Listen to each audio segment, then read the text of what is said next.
স্বামী স্ত্রী কিংবা স্ত্রী স্বামীর লজ্জাস্থানে উত্তেজনাবশত মুখ লাগাতে পারবে কিনা, নাভির নিচের লোমের সীমানা কতটুকু কাটতে হবে। অনেকে বাচ্চা না নেওয়ার জন্য সিজারের সময় নাড় উল্টিয়ে দেয়, এটা কি জায়েজ রয়েছে? হিজড়াদের পর্দার বিধান কি? মেয়েরা হাত পায়ের নখ বড় রাখলে কি নামাজে অসুবিধা হবে? বর্তমান অনেক টেস্ট টিউব বেবি নিচ্ছে, এটা কি ইসলামে জায়েজ আছে? পাক এবং শারীরিক প্রতিবন্ধীদের ক্ষেত্রে সালাতের নির্দেশনা জানতে চাই। বিয়ের ক্ষেত্রে পাত্রের সামনে একজন মেয়ের কতটুকু পর্দা করতে হবে? আমার স্বামী বিয়ে করতে চাইছে, আমি দিতেছি না, আমার কি গুনাহ হবে? অপবিত্র অবস্থায় গাছের ফল ছিঁড়লে গাছের কোনো ক্ষতি হবে কিনা? সৌদি আরবে হাঁটু বাহির করে উজু করে, এটা সঠিক উজু হবে? নাফিজা নুজহা জানতেছেন রাতে নখ কাটা যাবে কিনা, যাবে। গোসলের পর নখ কাটলে কি অপবিত্র হয়ে যাবে? না, হবে না। ফয়সাল, আপনি প্রশ্ন করেছেন অপবিত্র অবস্থায় গাছের ফল ছিঁড়লে গাছের কোনো ক্ষতি হবে কিনা। এর উত্তর হলো অপবিত্র অবস্থায় গাছের কোনো ফল ছিঁড়লে গাছের কোনো ক্ষতি হবে না, এমনকি যিনি ছিঁড়বেন তারও কোনো ক্ষতি হবে না। ফল ছেঁড়ার ক্ষেত্রে পবিত্রতা অপবিত্রতার বিষয়টি কোনো নিষিদ্ধ বা এরকম কিছু নয়, বরং যে কোনো অবস্থাতে আপনি প্রয়োজন হলে গাছের ফল ছিঁড়তে পারবেন। সাদ বিন আব্দুর রহিম, আপনি জানতে চেয়েছেন নাভির নিচের লোমের সীমানা কতটুকু কাটতে হবে। নাভির নিচ থেকে নিয়ে আপনার দোলনার চিপায় যে সমস্ত লোম থাকে সবগুলোকেই আপনি কাটবেন যতটুকু সম্ভব, কিছু যদি থেকে যায় তাতে অসুবিধা নেই। রেজাউল করিম জানতে চেয়েছেন বর্তমান অনেক টেস্ট টিউব বেবি নিচ্ছে, এটা কি ইসলামে জায়েজ আছে?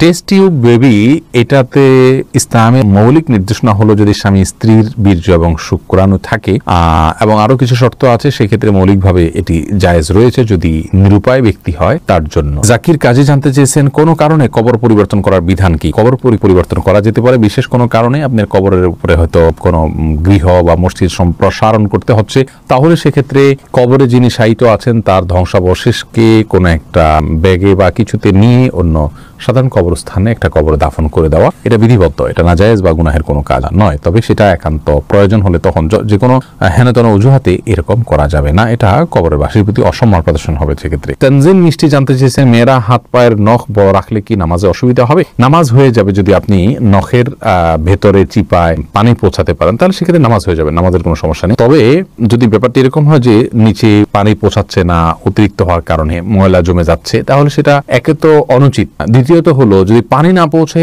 তাহলে সেক্ষেত্রে নামাজই হবে না। যেমন নখ যদি বের হয়ে থাকে তাহলে তলার অংশতে পানি পৌঁছাইতে হবে, কারণ বাইর হয়ে আছে, ওইটা আপনার দৃশ্যমান অংশ হয়ে গেল, অতএব ওখানে পানি পৌঁছাইতে হবে, সেখানে আপনাকে পানি পৌঁছাটা নিশ্চিত করতে হবে। যদি করেন তাহলে সেক্ষেত্রে নামাজ হয়ে যাবে, কিন্তু এরকম করাটা অনুচিত। এমডি জান্নাতুল ফেরদৌস জান্নাত, আপনি জানতে চেয়েছেন বাক এবং শারীরিক প্রতিবন্ধীদের ক্ষেত্রে সালাতের নির্দেশনা জানতে চাই। বাক প্রতিবন্ধী যারা, তারা মুখে যদি কোনোভাবে উচ্চারণ করতে না পারেন তাহলে সেক্ষেত্রে মনে মনে আপনার যেগুলো পাঠ করার কথা সেগুলো পাঠ করবেন এবং রুকু সেজদা স্বাভাবিক অবস্থাতে তিনি করবেন। আর শারীরিক প্রতিবন্ধী যারা, তারা যেভাবে পারেন সেভাবে সালাত আদায় করবেন। আল্লাহ রাব্বুল আলামিন বলেছেন ফাত্তাকুল্লাহ মাসতাতা'তুম, তোমরা আল্লাহকে যতটুকু সাধ্যে কুলায় ততটুকু ভয় করো। অতএব প্রত্যেকের যার সাধ্য অনুযায়ী তার আমলগুলো সম্পাদন করতে হবে। আবু হানিফা আরিফ জানতে চেয়েছেন হিজড়াদের পর্দার বিধান কি? ভাই আবু হানিফা, হিজড়া যারা, তাদের জন্য পর্দার বিধান হলো তারা সাধারণ অবস্থাতে যদি পুরুষের সাথে তাদের সাদৃশ্যটা বেশি হয় তাহলে সেক্ষেত্রে তারা পুরুষদের সাথে দেখা করবেন, মেয়েদের সাথে পর্দা করবেন। আর যদি তাদের শারীরিক গঠন মেয়েদের আলামত, মেয়েদের শরীরের গঠনটা তাদের মধ্যে বেশি থাকে, পুরুষের গঠনটা কম থাকে, তাহলে সেক্ষেত্রে মেয়েদের বিধান তাদের জন্য প্রযোজ্য হবে, তারা পুরুষদের সাথে পর্দা করবেন। এটা হলো একটি মত এবং সবচেয়ে প্রসিদ্ধ এবং গ্রহণযোগ্য মত। এছাড়া হিজড়াদেরকে নিয়ে আরো নানা রকমের মত রয়েছে ওলামায়ে কেরামের। নার্গিস আক্তার জানতে চেয়েছেন মেয়েদের নামাজ ভাঙতির সময়ে কি কি আমল করা যাবে? যখন নামাজ থাকবে না সে সময় তিনি সব কাজ করতে পারবেন, শুধু নামাজ পড়বেন না, রোজা রাখবেন না, স্ত্রী সহবাস করবেন না, তওয়াফ করবেন না, এছাড়া সব কাজ করতে পারেন। কোরআনে কারীম স্পর্শ করা বা তেলাওয়াত করা, স্পর্শ করতে পারবেন না, তেলাওয়াত করার বিষয়টি বিতর্কিত বা এটা নিয়ে আলোচনা রয়েছে। অনেক ওলামায়ে কেরাম এটাকে অনুমোদন দিয়েছেন, সৌদি আরবের স্কলাররা অনুমোদন দিয়েছেন, তবে অন্যান্য ইমামগণ এটার অনুমোদন দেননি। কিন্তু তারা তিনি শুনতে পারবেন, জিকির করতে পারবেন, দুরূদ করতে পারবেন, ইস্তেগফার করতে পারবেন, ইসলামিক বই পুস্তক পড়তে পারবেন, এই সমস্ত কাজগুলো করা তার জন্য জায়েজ রয়েছে। তবে স্বামী সেগুলি জানতে চাইছেন অনেকে বাচ্চা না নেওয়ার জন্য সিজারের সময় নাড় উল্টিয়ে দেয়, এটা কি জায়েজ রয়েছে? সাময়িক যদি হয় এটা তাহলে এটা জায়েজ রয়েছে, যদি স্থায়ী হয় তাহলে এটা জায়েজ নাই। মাহমুদুল হোসেন মিমু, আপনি জানতে চেয়েছেন বিয়ের ক্ষেত্রে পাত্রের সামনে একজন মেয়ের কতটুকু পর্দা করতে হবে? সাধারণ চেহারা, মুখাবয়ব, এটা দেখার নির্দেশনা রয়েছে। রাসূল আকরাম সাল্লাল্লাহু আলাইহি ওয়াসাল্লাম একজন সাহাবীকে বিয়ের প্রস্তাব দিয়েছেন কোন একজন মেয়েকে, তিনি বলেছেন ফানজুর ইলাইহা, তুমি তাকে দেখে নাও। অন্য এক বর্ণনায় আসছে তিনি বলেছেন ফাইন্না ফি আয়ুনিল আনসারি সেই আনসারী মেয়েকে বিয়ের প্রস্তাব করেছেন মুহাজির খাজরাজির সাহাবী, তখন বলেছেন আনসারীদের চোখে একটু অসুবিধা আছে, অর্থাৎ ঘোলাটে ভাব বা কিছু একটা আছে আঞ্চলিক।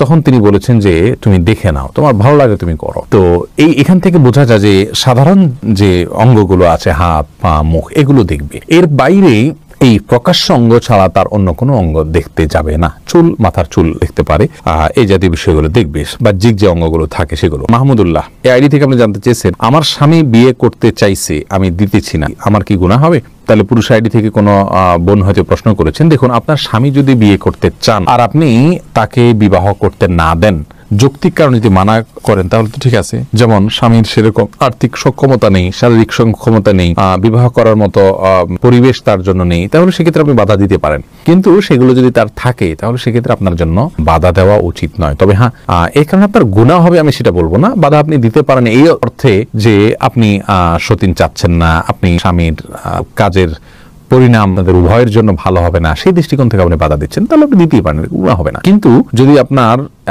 আল্লাহর বিধানের প্রতি আপনার অবজ্ঞা থাকে এবং অশ্রদ্ধা থাকে, তাহলে সেটি ভিন্ন কথা। সেটার কারণে হলে গুনাহ শুধু হবে না, তার কারণে ঈমানও যেতে পারে। বিল্লাল বাঙালি আপনি জানতে চেয়েছেন, সৌদি আরবে হাঁটু বাহির করে উজু করে, এটা সঠিক অজু হবে? অজু হয়ে যাবে ভাই বিল্লাল, তবে হাঁটুর কাপড় সরিয়ে ফেলা এটা জায়েজ কিনা সেটা হলো মূল প্রশ্নের বিষয়। অজু নিয়ে এটা নিয়ে আপত্তি নেই, হাঁটুর কাপড় উঠায় উজু করলে উজু হয়ে যাবে, বা উজু অবস্থায় হাঁটুর কাপড় উঠে গেলেও উজু থাকবে, নষ্ট হয়ে যাবে না। কিন্তু হাঁটুর উপরে কাপড় উঠানো পুরুষের জন্য এটা জায়েজ কিনা, বিশেষ করে অন্য পুরুষদের সামনে, এই নিয়ে ওলামা একরামের এবং ফোকাহ একরামের মতো পার্থক্য আছে যে হাঁটু এটা সতরের অংশ কি না। বিশুদ্ধ মত অনুযায়ী এটা সতরের অংশ। তো তবে সৌদি আরবের ওলামা একরাম এবং অনেকের মতেই আপনার হাঁটু এটা সতরের অংশ নয়। যেহেতু এটা সতরের অংশ নয়, যার কারণে এটা উন্মুক্ত হলে গুনাহ হবে না। এটার একটা যৌক্তিক ব্যাখ্যা এবং কারণ তাদের কাছে আছে, যার কারণে সেটাকে আমরা খারাপ সেন্সে দেখব না। তবে হ্যাঁ, একজন মুসলিমের জন্য যথাসম্ভব লাজ, লজ্জা এবং